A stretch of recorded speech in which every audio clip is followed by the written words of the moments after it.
हिसार को प्रेम की नगरी भी कहते हैं।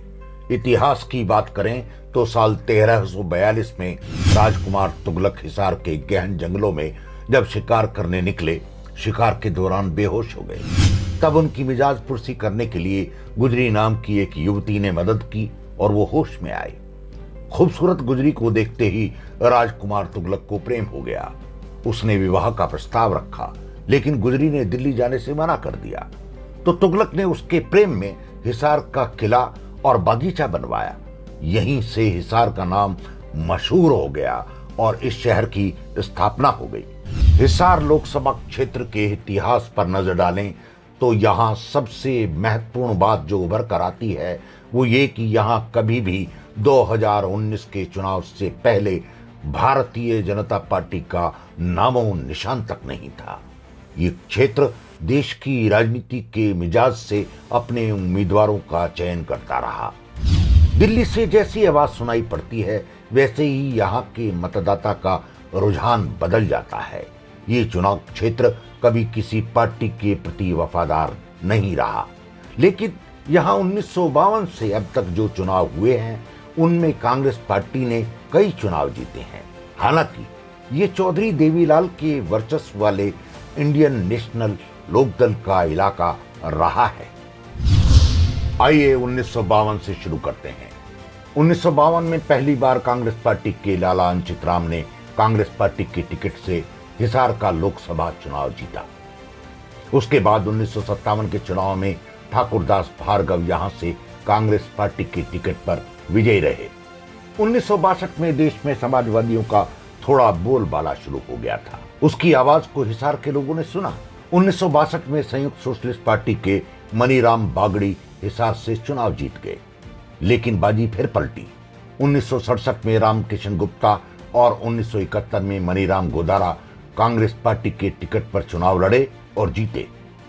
1977 में देश में आपातकाल लग गया, जनता पार्टी का गठन हुआ। जनता पार्टी का टिकट 1977 में इंदर सिंह शौकंद को मिला और वो भारी मतों से विजयी रहे।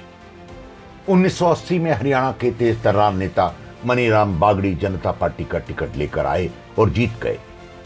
सर छोटूराम के नाती चौधरी बीरेंद्र सिंह ने कांग्रेस पार्टी के टिकट से चुनाव लड़कर जनता पार्टी के वर्चस्व को तोड़ने का काम किया। 1989 तक आते आते देश में बदलाव की लहर चली। वीपी सिंह के नेतृत्व में चौधरी देवीलाल का डंका बजने लगा। तब यहां ग्रीन ब्रिगेड के युवा नेता जयप्रकाश ने पहली बार कदम रखा और चुनाव जीता, लेकिन 1991 और 96 में फिर बाजी पलट गई।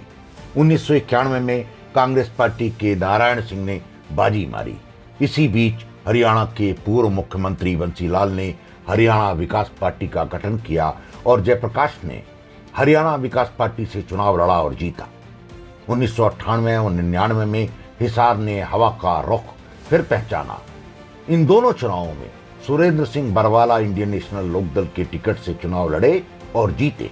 2004 तक आते आते जयप्रकाश का बंसीलाल से मोह भंग हो गया और वो कांग्रेस पार्टी में आ गए। 2004 में कांग्रेस पार्टी ने टिकट भी दिया उनको और जयप्रकाश तीसरी बार हिसार से सांसद बन गए। 2009 में हरियाणा की राजनीति के दिग्गज भजनलाल की भूपेंद्र सिंह हुड्डा से कटपट हो गई और उन्होंने अपनी नई पार्टी हरियाणा जनहित कांग्रेस बना ली।